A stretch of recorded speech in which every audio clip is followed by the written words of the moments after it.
आता ओपीडी मध्ये एक आई आपल्या बाळाला घेऊन आली होती. बाळ 2.5 वर्षांचं होतं, पण तरी सुद्धा दूध थांबवू शकत नव्हतं आणि 1 तासाने बाळाला दूध लागतंच. किती वेगवेगळे प्रकार केले, रात्री सुद्धा बाळ कितीतरी वेळा दूध प्यायला थांबा.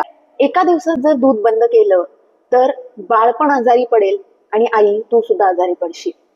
सगळ्या आया ह्या 3 मेन चुका करतातच. पहिली गोष्ट, दूध एकदम बंद कर. त्यामुळे बाळाला पण शॉक होतो आणि आईला सुद्धा ब्रेस्ट मध्ये वेगवेगळे कॉम्प्लिकेशन्स होतात. पेन येतं, फीवर येतो, मॅस्टायटिस होऊ शकतं, डक्ट्स ब्लॉक होऊ शकतात. दुसरी गोष्ट करतात, स्तनांवरती काहीतरी कडू पदार्थ लावणे. याच्यामुळे काय होतं, बाळाला मेंटली ट्रॉमा होतो, बाळाचा आईवरचा ट्रस्ट नाहीसा होतो. तिसरी गोष्ट, आईला सतत एक गिल्ट असतो, मी खराब आई तर नाहीये ना. परंतु गिल्ट अजिबात घ्यायचं नाही.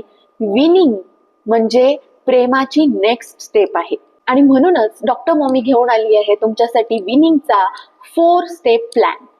पहिली step, don't offer, don't refuse. म्हणजे स्वतःहून बाळाला दूध द्यायला जाऊन तर रिफ्यूज सुद्धा करू नका.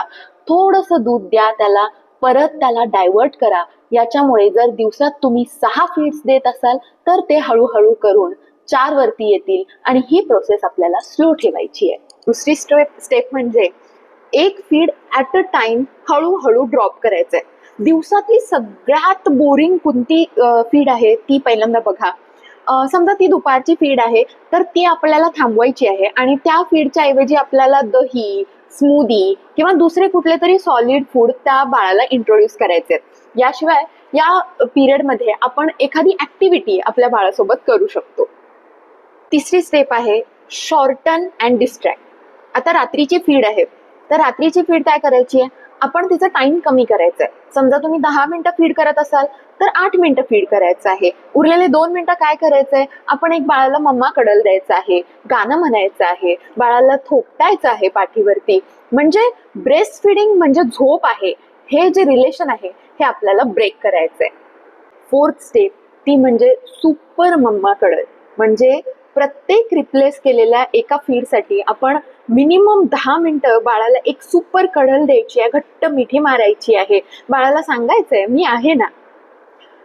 विनिंग ही प्रोसेस जशी तुझ्यासाठी खूप जास्त इमोशनल आहे तशी बाळासाठी सुद्धा खूप इमोशनल आहे. प्रत्येक वेळी बाळ जेव्हा दूध मागत असतं तेव्हा त्याला दूधच पाहिजे असं नसतं, तर त्याला त्याची आई पाहिजे असते. विनिंग म्हणजे बॉन्ड तुटणं नाही तर बॉन्ड बदलणं आहे. विनिंग असं कमेंट मध्ये पाठव. मी तुला एक विनिंगचा डॉक्टर मॉमी PDF चार्ट पाठवते. Thank you doctor mommy.